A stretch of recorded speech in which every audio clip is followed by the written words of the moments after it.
Assalamualaikum warahmatullahi wabarakatuh. Halo Bapak Ibu guru hebat.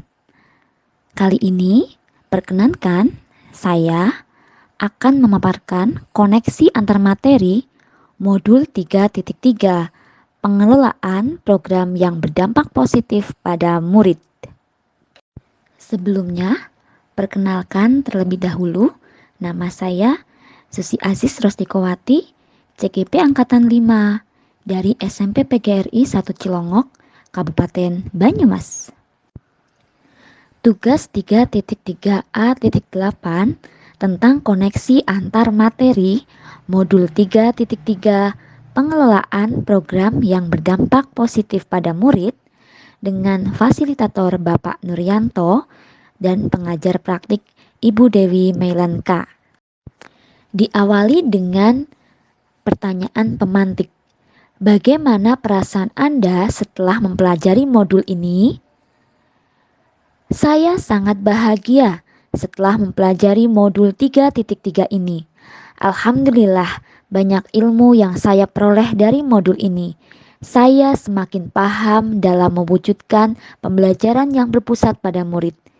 Kita sebagai pendidik harus bisa secara terencana membangun ekosistem yang mendukung pada pembelajaran pada murid secara sadar, sehingga dapat menumbuh kembangkan murid pada kodrat alam dan kodrat zamannya melalui kegiatan yang ada di sekolah, baik intrakurikuler, kokurikuler maupun ekstrakurikuler yang sekaligus menjadikan student agency. Dengan demikian, murid mampu mengarahkan pembelajaran mereka sendiri.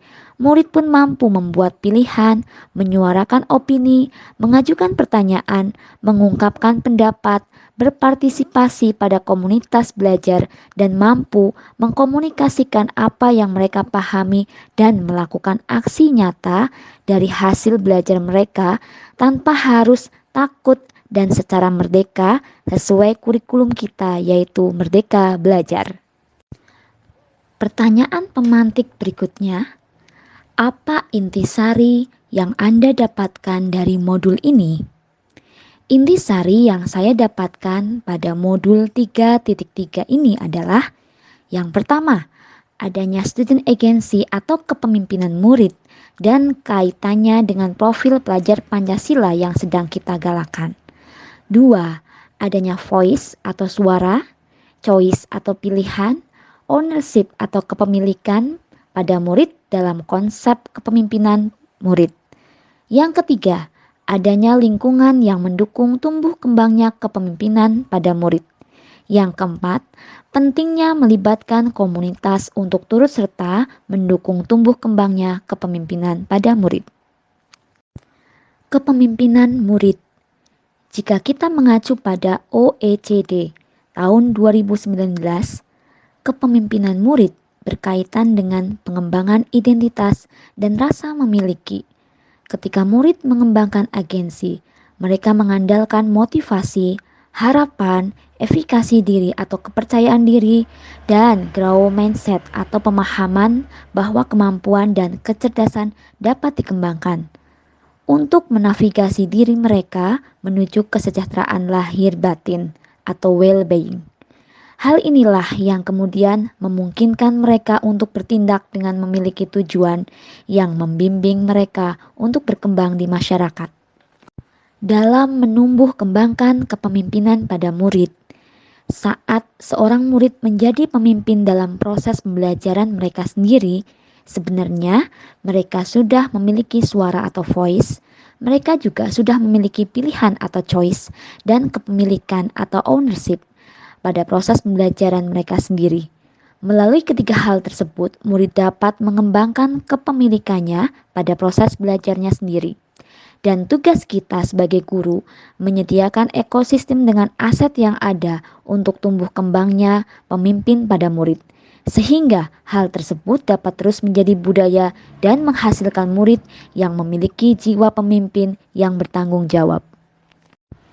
Kepemimpinan murid dan profil pelajar Pancasila. Profil pelajar Pancasila sebenarnya adalah visi dan harapan bangsa Indonesia untuk karakter warganya di masa yang akan datang. sehingga seharusnya menjadi landasan bagi visi sekolah.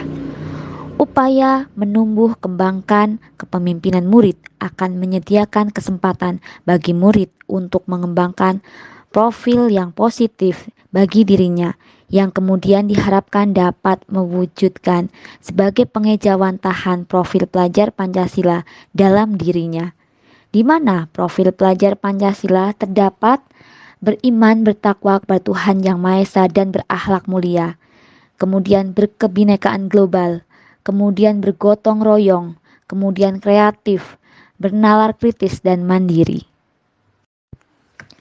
Lingkungan yang menumbuh kembangkan kepemimpinan murid. Ibarat padi yang hanya akan tumbuh subur pada lingkungan yang sesuai, maka kepemimpinan murid juga akan tumbuh lebih subur jika sekolah dapat menyediakan lingkungan yang cocok. Lingkungan yang menumbuh kembangkan kepemimpinan murid adalah lingkungan di mana guru, sekolah, orang tua, dan komunitas secara sadar mengembangkan well-being atau kesejahteraan diri murid-muridnya secara optimal. Nobel et al. Tahun 2008 menjelaskan bahwa kesejahteraan siswa yang optimal merupakan sebuah kondisi emosional yang berkelanjutan yang dicirikan dengan suasana hati dan sikap yang positif, hubungan positif dengan siswa lain maupun guru, daya lenting atau ketangguhan, pengoptimalan kekuatan diri, serta tingkat kepuasan yang tinggi terhadap pengalaman belajar mereka di sekolah. Peran keterlibatan komunitas dalam menumbuh kembangkan kepemimpinan murid. Komunitas-komunitas yang mendukung kepemimpinan murid akan memahami bahwa sesungguhnya murid-murid memiliki suara, pilihan, dan kepemilikan. Mereka akan berusaha menciptakan kesempatan yang mendorong tumbuh dan berkembangnya sikap dan keterampilan dalam diri murid, seperti sikap percaya diri, mandiri, kreatif dan gigih, keterampilan berpikir kritis dalam berbagai interaksi yang mereka lakukan dengan murid, sehingga murid akan merasa didukung, berdaya, dan memiliki efikasi diri yang tinggi. Komunitas tersebut meliputi komunitas keluarga, komunitas kelas, dan antar kelas, komunitas sekolah, komunitas sekitar sekolah, dan komunitas yang lebih luas lagi. Bapak Ibu guru hebat, sekarang marilah kita simak keterkaitan modul ini dengan modul sebelumnya, konektivitas antar materi. Keterkaitan.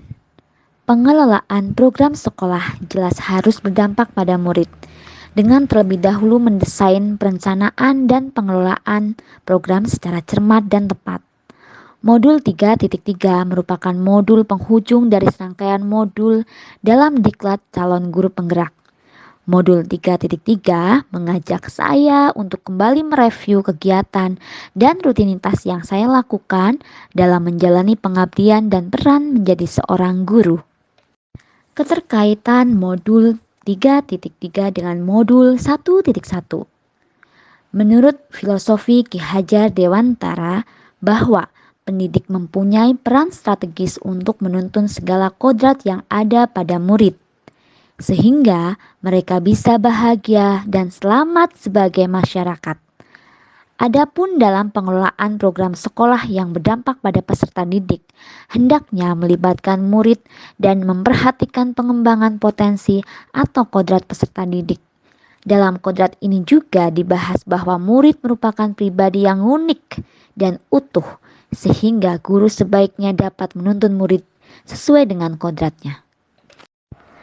Keterkaitan modul 3.3 dengan modul 1.2 mengenai nilai dan peran guru penggerak. Adapun nilai-nilai dari seorang guru penggerak yaitu mandiri, reflektif dan kolaboratif, inovatif dan berpihak pada murid. Nilai dan peran dari guru penggerak tidak terlepas dari cita-cita mulia untuk mewujudkan profil pelajar Pancasila dan merdeka belajar.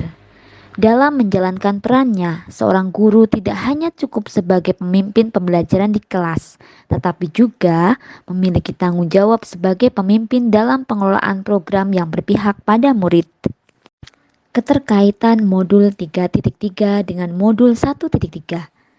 dalam merencanakan dan mengelola program yang berdampak pada murid dilakukan dengan menggunakan pendekatan inquiry apresiatif model Bagja, dengan terlebih dahulu memetakan aset atau sumber daya sekolah dan mengembangkan aset atau potensi yang bisa dikembangkan untuk merencanakan program sekolah yang berdampak pada murid.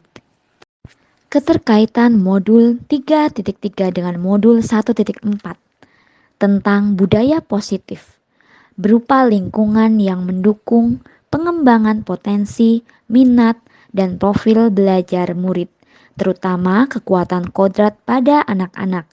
Ibarat petani, guru hendaknya dapat mengoptimalkan sumber daya yang positif dan mengembangkan daya positif agar siswa dapat tumbuh sesuai dengan kodrat alam dan kodrat zamannya dan mendukung program yang berdampak pada murid. Keterkaitan modul 3.3 dengan modul 2.1. Pada modul ini, seorang guru penggerak dapat menggunakan pembelajaran berdiferensiasi untuk memberikan pelayanan terbaik yang berpihak pada murid. Pembelajaran berdiferensiasi merupakan solusi atas beragamnya karakteristik dan kecerdasan murid. Sebelum merencanakan pembelajaran, seorang guru hendaknya melakukan pemetaan terhadap kebutuhan belajar, minat, dan profil belajar murid. Hal ini dilakukan untuk mengetahui aset atau kekuatan yang dimiliki oleh murid. Keterkaitan modul 3.3 dengan modul 2.2. Pada modul ini, seorang pendidik dilatih dan diasah untuk mampu mengembangkan kompetensi sosial pada diri peserta didik atau murid. Teknik mindfulness menjadi strategi pengembangan 5 kompetensi sosial emosional yang berdasarkan pada program yang berpihak pada murid dan tentunya mewujudkan merdeka belajar dan budaya positif di sekolah. Keterkaitan modul 3.3 dengan modul 2.3. Pada modul ini, seorang guru dilatih dan diasah untuk dapat mengembangkan kompetensi sosial pada diri murid. Teknik mindfulness menjadi strategi pengembangan 5 kompetensi sosial emosional yang didasarkan pada program yang berpihak pada murid dan mewujudkan merdeka belajar serta budaya positif di sekolah. Modul 2.3 tentang sebuah coaching yang merupakan teknik atau strategi seorang pemimpin pembelajaran untuk menuntun siswa dan menggali potensi yang dimiliki oleh siswa. Coaching juga memberikan keleluasaan pada siswa untuk berkembang dan menggali proses berpikir. Dalam pengelolaan program yang berdampak pada murid, coaching dapat digunakan sebagai strategi untuk mengembangkan sumber daya murid, mengembangkan kepemimpinan murid, menggali potensi murid untuk mencapai tujuan pendidikan yaitu keselamatan, kebahagiaan yang setinggi-tingginya. Keterkaitan modul 3.3 dengan modul 3.1. Sebagai seorang pemimpin pembelajaran, seorang guru harus dapat mengambil keputusan secara bijak, yaitu keputusan yang berpihak pada murid. Dasar, prinsip, serta paradigma atau nilai dalam pengambilan keputusan harus konsisten, terutama berkaitan dengan dilema etika atau bujukan moral. Keterkaitan modul 3.3 dan modul 3.2, di mana dalam modul 3.2 membahas tentang pengelolaan sumber daya, bahwa seorang guru sebagai pemimpin pembelajaran maupun pengelola program sekolah harus dapat memetakan dan mengidentifikasi aset-aset yang ada di sekolah, baik aset fisik maupun non-fisik. Pendekatan berbasis aset akan lebih dapat mengoptimalkan potensi yang dimiliki oleh sekolah sebagai komunitas belajar dibandingkan dengan pendekatan berbasis masalah. Paradigma berpikir harus melihat sisi positif yang dimiliki oleh sekolah. Dengan berfokus pada aset yang dimiliki, maka pengelolaan program yang berdampak pada murid dapat terencana dengan baik. Demikian pemaparan koneksi antar materi modul 3.3. Terima kasih. Kupat disiram santan, Menawi kulo lepat, kulo nyuwun pangapunten. Guru bergerak, Indonesia maju.